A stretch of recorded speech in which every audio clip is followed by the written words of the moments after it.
Talking about covert narcissism is something that a lot of people haven't talked about. There's not a lot of content out there because a lot of times people are asking me, what about covert narcissism? What about covert narcissism? Like, what's that actually look like? Well, I want to be able to talk to you some about that. Okay, if you guys are new here, my name is Ben Taylor. I'm a self-aware narcissist on this platform, TikTok, Instagram, Facebook, to provide awareness about narcissism, awareness, growth, healing, and change. And that's what I'm doing on the platform on a day-to-day basis, interacting with different people, dropping little nuggets of truth, talking to people on one-on-ones, on Zoom calls, all across the globe, trying to help people understand what's going on with it. Okay, if you're curious about, well, how are you a narcissist? What made you understand, that you're a narcissist, all that kind of stuff, check out my video under Raw Motivations on YouTube. Check out the video here called Self-Aware Narcissist. That gives you at least a little bit of an idea of some of my story and some of my journey of who I am today and what's transpired to bring me here.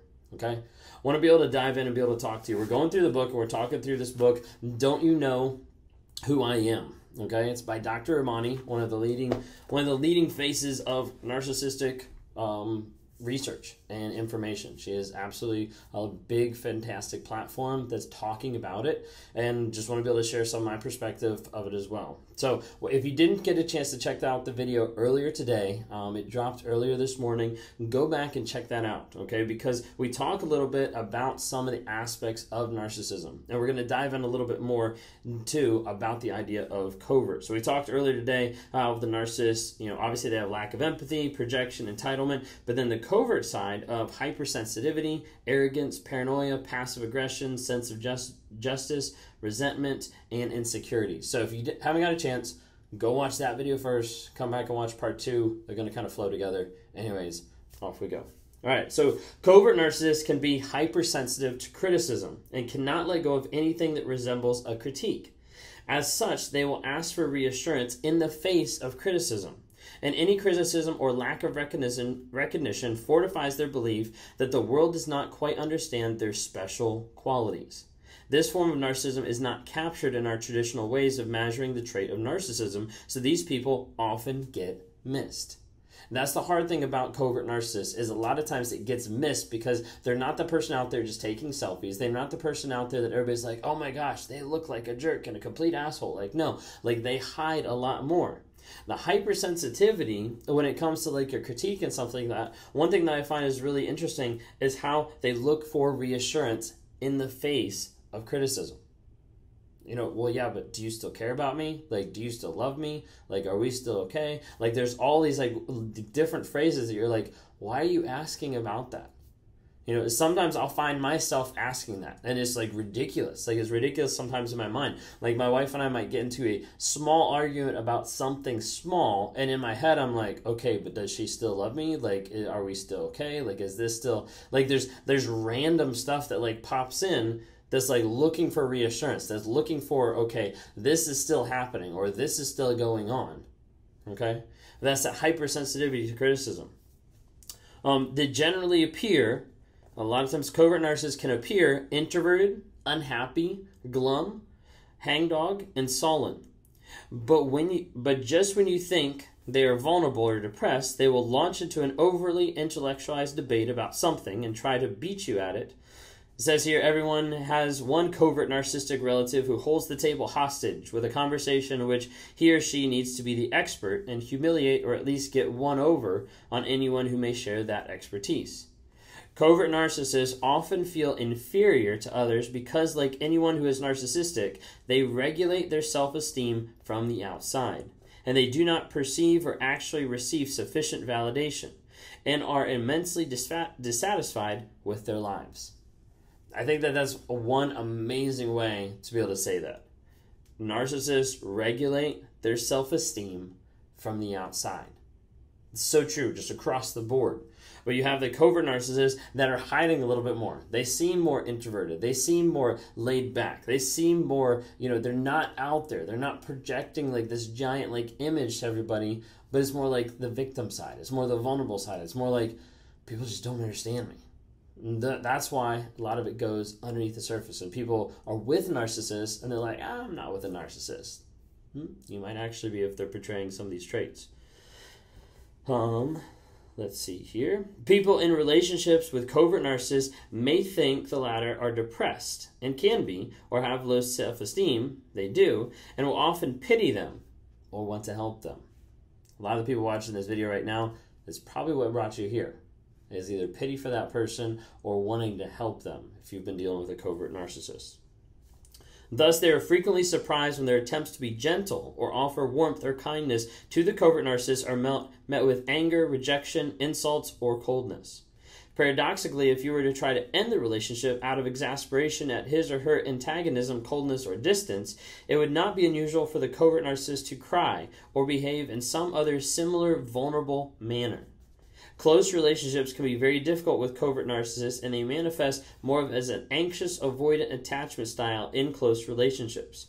All of this can make covert narcissism a very confusing space. Covert narcissists can also present as socially unskilled, unlike the classically overt narcissist, who is typically quite charming, engaging, and confident, which again may lead others to either avoid them, because they seem socially awkward, or ignore the lack of empathy in lieu of their apparent vulnerability. They also tend to maintain the mentality of a victim and perceive harm, threats, insults, and persecution on a regular basis. As noted above, the patterns of the malignant narcissist often borders on the pattern of psychopathy. Interesting because the relative lack of social skills, the more reactive temper, and the brooding resentment, covert narcissism, especially in its most virulent forms, can resemble sociopath. Okay? So it gives you kind of like a little idea into it a little bit more. I want to talk about two things that go alongside with covert narcissism that isn't always put out there. Okay? First one is contempt, and the second one is entitlement. Okay? So I want to talk about it real quick. Okay? An important factor that rears its heads in all forms of narcissism, but particularly covert narcissism, is contempt. Roberta Schreibner, a research fellow at the Arizona State University, and her colleagues explored the concept of disproportional contempt and found that, much like covert narcissism, it's a bit paradoxical. They define dispositional contempt as the tendency to look down on, distance, and derogate others who violate our standards. Basically, it's a tendency in a person to be judgmental in sort of a sneering way. I know a lot of you are going to recognize, and a lot of you are going to start to see that when you talk about the smirk or the smear or the sneer that a narcissist has. That looking down, that treating you like you're less than, that devaluing you and destroying your worth, not by yelling, not by raging, but those small comments that play in your head even to this day after you've been with a narcissist, of calling you stupid, of saying that you're an idiot, of saying that you lack the intelligence, of saying that you don't have the IQ of them, of all these different things that are slowly beating you down piece by piece. They found out that dispositional contempt was associated with coldness, a sense of superiority, disagreeableness, and racism, but also self-depreciation, emotional fragility, low self-esteem, insecure attachment, and feeling a bit put upon by the world, which they believe places unrealistic perfectionistic expectations on them. In this way, the covert narcissist often looks like the brooding, angry person who constantly bears a grudge, is socially isolated, holds venomous and cold opinions about other groups, particularly already marginalized groups, and is quite mediocre in their outcome. They are likely overrepresented in certain sectors characterized by high levels of contempt, such as internet trolls. Yeah, I said that. Internet trolls. So it might be interesting. Never knew who's going to comment on the video. So a lot of times, especially on YouTube right now, I'm getting like random like trolls from like, I don't know, it's normally like written in a different language, and it's normally like trying to take you to like some crazy site. So like, it's crazy. You get trolls everywhere. You know, on TikTok, we get trolls all the time. That's like, you know, find your healing here. Like, I'd found this like special like potion or like love spell, like all this kind of stuff. But anyways, so a lot of times covert narcissists will come across even as trolls, like the contempt.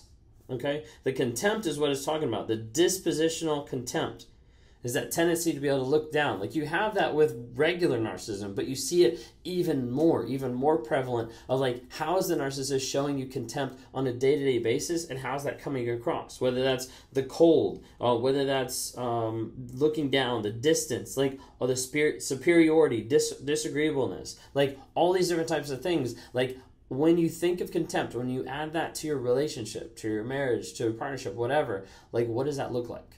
Okay?